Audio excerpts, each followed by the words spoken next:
Hi అండి, welcome back to Sakhi talks and thoughts. ఈరోజు నేను మీకు ఇంకొక బ్లౌజ్ డిజైనింగ్ ఐడియాని ఈ వీడియోలో షేర్ చేయబోతున్నానండి. ఇంతకుముందు కూడా మన వీడియోలో స్టిచ్డ్ బ్లౌజ్ మీద డిజైన్ చేసిన ఐడియాస్ చాలా షేర్ చేశాను. వాటన్నిటి మీరు చూశారు, సపోర్ట్ చేశారు. థ్యాంక్ యూ అండి. మన ఛానల్ని ఫస్ట్ టైం చూస్తుంటే ప్లీజ్ సబ్స్క్రైబ్ చేయండి. అండ్ బ్లౌజ్ మీద నేను మార్క్స్ పెట్టుకున్నానండి. ఎక్కడెక్కడ డిజైన్ చేయాలనుకుంటున్నానో అక్కడ మార్క్స్ పెట్టుకున్నాను.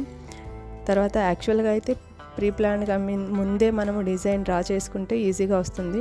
సో నాకు ఫ్రీ హ్యాండ్ అలవాటే కాబట్టి నేను డైరెక్ట్గా ఎక్కడైతే డాట్స్ పెట్టుకున్నానో అక్కడ ఈ 3D గ్లిట్టర్ గోల్డ్ కలర్ని యూస్ చేసి నేను లోటస్ను డైరెక్ట్గా గీసేసుకున్నానండి. ఒకవేళ మీకు ఇలా గీసుకోవడం ఇబ్బంది అయితే చిన్న చిన్న ఫ్లవర్స్ని పేపర్ మీద డ్రా చేసుకొని తర్వాత ట్రేస్ చేసుకోవచ్చు. అది కూడా ఎలా ట్రేస్ చేసుకోవాలో నేను ముందు వీడియోలో చేశాను. ఎవరైనా చూడకపోతే ఒకసారి చూడండి. సో ఇలా నేను లోటస్లన్నింటినీ కూడా బ్లౌజ్ మీద డ్రా చేసేసుకున్నాను 3D అవుట్లైనర్ని యూస్ చేసి. సో ఈ 3D గ్లిట్టర్ కొనేటప్పుడు మంచిగా ఫ్లో అవుతుందో లేదో చూసుకోండి ఒకసారి. ఎందుకంటే కొన్ని గడ్డ కట్టిపోయి మనం డ్రా చేసేటప్పుడు పెయింట్ వేసేటప్పుడు అది ఈజీగా ఫ్లో అవ్వదు. అది ఒకసారి చెక్ చేసుకోండి. అది చాలా ఇంపార్టెంట్. మనకు ఫినిషింగ్ మంచిగా రావాలి అంటే ఈ 3D గ్లిట్టర్తో వేసే అవుట్లైనే ఇంపార్టెంట్ అండి. సో వీడియోని చివరి వరకు చూడండి. మధ్య మధ్యలో చిన్న చిన్న టిప్స్ కూడా నేను చెప్తాను. సో ఇలా వేసిన తర్వాత మొత్తం కూడా ఆరనివ్వాలి కంప్లీట్గా. పెయింటింగ్లో మనకు టైం టేకింగ్ ఎందుకంటే అండి అది కంప్లీట్గా ఆరిన తర్వాతనే నెక్స్ట్ ప్రాసెస్ మనం స్టార్ట్ చేయగలం. సో ఇలా గోల్డ్ కలర్ గ్లిట్టర్ని యూజ్ చేసి చిన్న చిన్న లోటస్ ఫ్లవర్స్ని అన్నీ డ్రా చేసుకున్న తర్వాత కంప్లీట్గా మనం ఇది ఆరనివ్వాలండి. సో ఇది ఈజీగానే ఉంటుందండి. పెద్ద పెయింటింగ్ రావాల్సిన అవసరం కూడా లేదు ఈ వర్క్కి. ఫస్ట్ అయితే నేను నెక్కి డిజైన్ చేయాలనుకోలేదు. ఓన్లీ బ్లౌజ్ పార్ట్ అంతా, బాడీ పార్ట్ అంతా బ్యాక్ చేద్దామనుకున్నాను. అందుకని నెక్కి నేనేమీ డ్రా చేయలేదండి. సో ఈ ఫ్లవర్స్ ఆరిపోయిన తర్వాత ఇక్కడ ఆ మధ్యలో గ్యాప్ ఉంది కదండి లోటస్ మధ్యలో, దాన్ని ఇలా నేను ఫిల్ చేశాను. శారీ అయితే పెసర్ గ్రీన్ కలర్ అండి. అందుకే నేను ఆ కలర్ పెయింట్ని నేను ఆ లోటస్ మధ్యలో ఉన్న గ్యాప్లో ఫిల్ చేస్తున్నాను.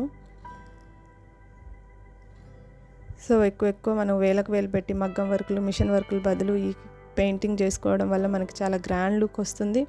అండ్ ఎక్స్పెన్సివ్ కూడా తక్కువనే పడుతుందండి. సో మొత్తం ఆరిపోయిన తర్వాత ఆ గ్రీన్ కలర్ ఉన్న పెయింట్ ఏదైతే వేసామో అది కూడా కంప్లీట్గా ఆరనివ్వాలి. అదంతా ఆరిపోయిన తర్వాత నెక్ ఏదైనా చేస్తే బాగుంటుంది అని 3D గ్లిట్టర్తో ఇలా డిజైన్ చేశానండి. ఇలా గీసేసాను. సో ఓవరాల్ బ్లౌజ్ అయితే ఇదండి బ్యాక్ పార్ట్. అండ్ హ్యాండ్స్కి కూడా నేను అక్కడ బార్డర్ గ్యాప్లో ఇలా చేసేసాను. నెక్కి ఎలాగైతే డ్రా చేశానో అలా చేశానండి. ఇంకా హ్యాండ్స్కి ఎక్కువ చేయాలనిపించలేదు, మరి సింపుల్గా నాకు చాలా గ్రాండ్గా అనిపించింది. సో ఇది ఫ్రంట్ పార్ట్ అండి. ఫ్రంట్ కూడా అలాగే చేసేసాను. సో మీకు ఇంకా కావాలంటే మధ్యలో కుందన్స్ కానీ బీడ్స్ కానీ స్టిచ్ చేసుకోవచ్చు. ఇంకా మన గ్రాండ్ లుక్ వస్తుంది. సో తక్కువ ఖర్చుతో ఈజీగా అయిపోయే వర్క్ అండి ఇది.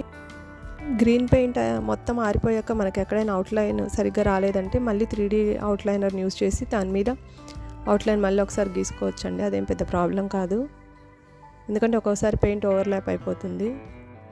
సో మొత్తం పెయింటింగ్ కంప్లీట్ అయిపోయిన తర్వాత ఫైనల్ లుక్ అయితే ఇదండి మనకు. సో ఎలా ఉందో కామెంట్ చేయండి.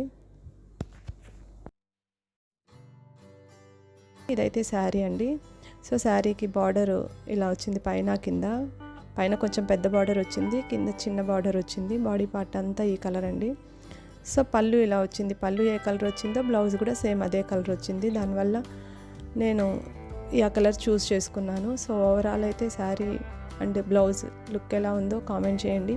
మీకు నచ్చితే ఈ వీడియో యూస్ఫుల్ అనిపిస్తే, ఎవరికైనా కావాలి అనిపిస్తే ప్లీజ్ షేర్ చేయండి. Thank you so much for watching this video అండి.